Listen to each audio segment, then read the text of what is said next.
Hai teman-teman sekalian, perkenalkan saya Francisca Asrinelda Butar-Butar dengan NPM 220210042. Saya dari Stambuk 2020, Fakultas Kedokteran Universitas Metodis Indonesia.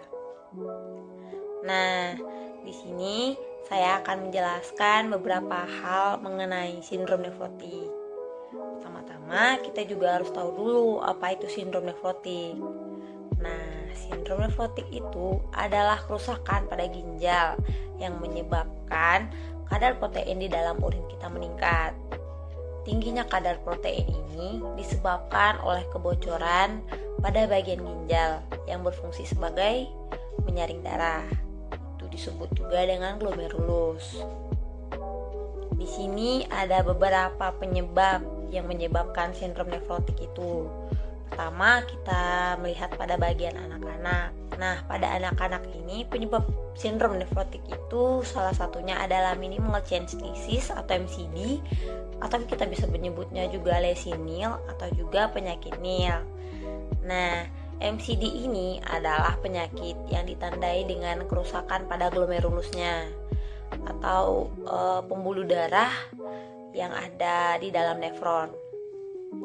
Kalau untuk pada orang dewasa ada dua, yaitu focal segmental glomerulosclerosis atau FSGS dan juga membranous glomerulonephritis atau MGN. FSGS ini disebabkan oleh ginjal yang terluka, sedangkan MGN itu adalah penyakit yang berkembang secara perlahan pada ginjal. Selain dari FSGS dan juga MGN itu, ada beberapa penyebab lain yang menyebabkan sindrom nefrotik, yaitu ada penyebab pada sistem kekebalan tubuh, infeksi, pengonsumsi obat-obat tertentu, penyakit genetik, kanker, multiple myeloma, amyloidosis, dan juga sistem lupus erythematosus. Nah, kita juga harus tahu apa aja gejala-gejala pada sindrom nefrotik ini. Gejala utama pada sindrom nefrotik itu adalah edema atau juga disebut pembengkakan. Biasanya pembengkakan ini terjadi pada bagian kelopak mata, pada bagian perut dan juga pada bagian kaki. Selain itu, kita juga lihat pada urin pasien yang berbusa.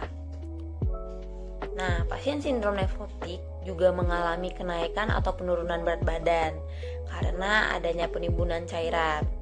Dan juga pasien mengalami kehilangan nafsu makan.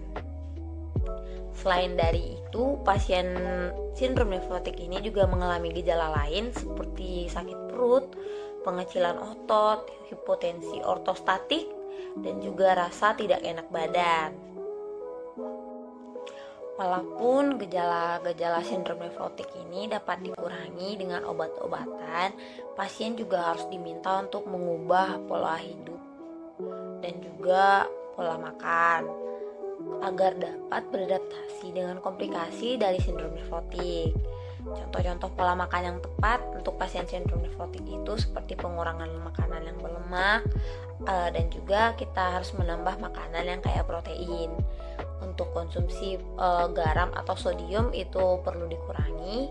Pasien juga harus istirahat yang cukup, tetapi pasien juga harus tetap aktif dalam aktivitasnya untuk menghindari risiko pembekuan darah.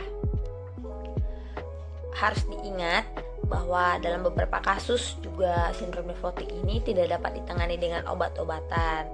Jadi apabila hal ini terjadi, dokter akan menyarankan pasien untuk mengonsumsi suplemen vitamin D karena pengobatan akan membutuhkan waktu yang lama.